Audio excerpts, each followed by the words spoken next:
With a membership of operators, management companies, and suppliers, the Canadian Business Aviation Association represents the multi-billion-dollar business aviation community in Canada, providing advocacy, leadership, business development, and industry support. Visit us online today to learn more about the benefits of membership.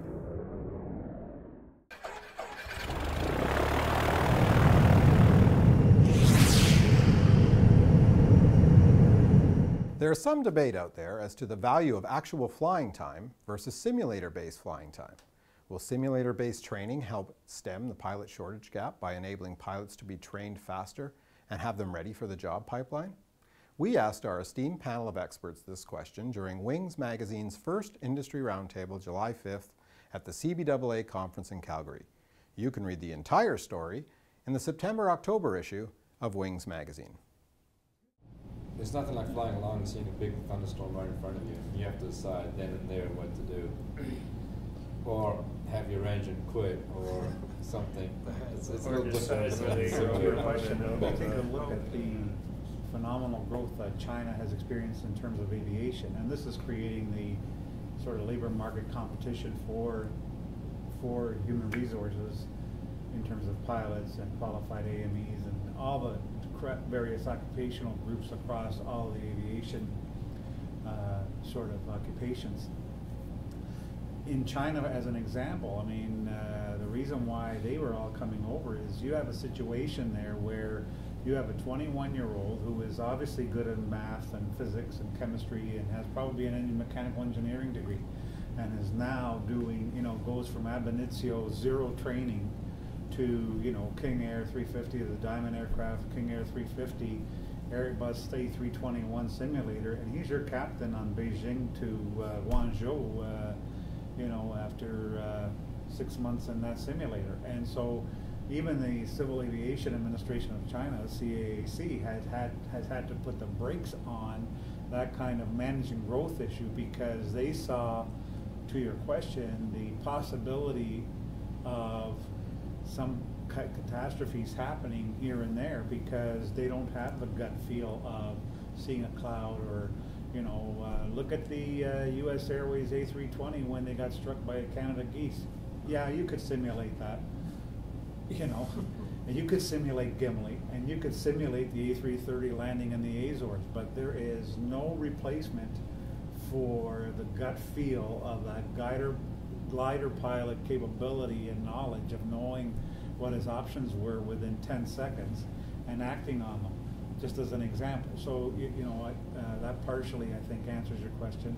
But this is not a domestic labor market problem now. It is an international one. You look at people, British Airways has a retirement plan, 60 years old, you're off the 777. What does the guy do?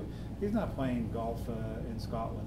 He's now flying for Emirates. He's now flying for Qatar. He's now flying for Cathay. He's now flying for Air China as a foreign national because they'll fly him for another 5 years and he's doing well. And actually, I don't mind all that gray hair BC at the front end of the cockpit.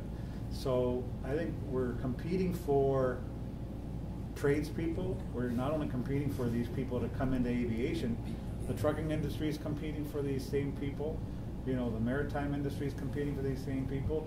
Drywallers, you name it. This generation is not predisposed to being tradesmen. Everybody wants to be on the cool, working on the front end. And so that's great technology, but you still need to suck them into your industry. There's a lot of parts to it, though. That first couple of hours, how they get it, I'm personally simulator flying. I don't really care. They need to get out and get the license, get out there.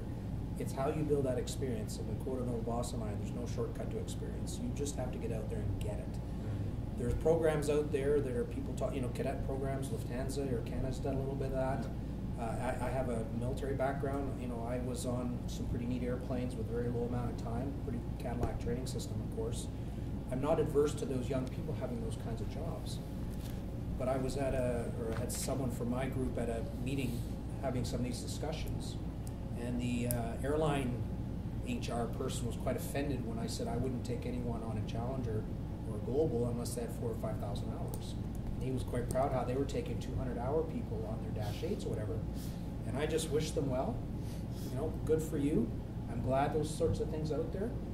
But you take that kid who's done nothing but had mother tell him to go from A to B, how much fuel to put on, you know, when not to go, and all that kind of stuff. Where were you out there, like you said, seeing that thunderstorm? Should I go? Should I go under it? Should I go around it? Should I not go? Gee, is that frost adhering to my wing or not? I don't have a propeller background, but my young Jetstream pilots were telling me we're going to Plattsburgh or somewhere, going to the equivalent of Canadian Tire to buy car antifreeze or windshield wiper fluid and put on a stove so they can de-ice to get out of there. That experience, that's the kids I want to get growing into my business, who've got that 3,000 hours of impressive experience. And when they're faced with something, they'll probably default in the right direction, as opposed to, I have no idea what to do now. I've never, ever gone to a place without dispatch, without a gateway, without a... Like piping done for me. Yeah, it's a different world that we live in here. It was a really interesting discussion for me when I heard that part about how proud they were to be taking 200-hour kids. Well, I was a 200-hour kid as well, and I appreciate how I got to where I got to. I mean, when you got opportunities there, it's hard for me to bring in that 22,000-hour guy over the guy's got 8 and has worked his way up as well. Yep. So it depends if you start from scratch, there's obviously some opportunities there. And I agree with you wholeheartedly, though, about if I got strong captains, I'm quite happy to put relatively junior co-pilots with them, and absolutely no problem there at all.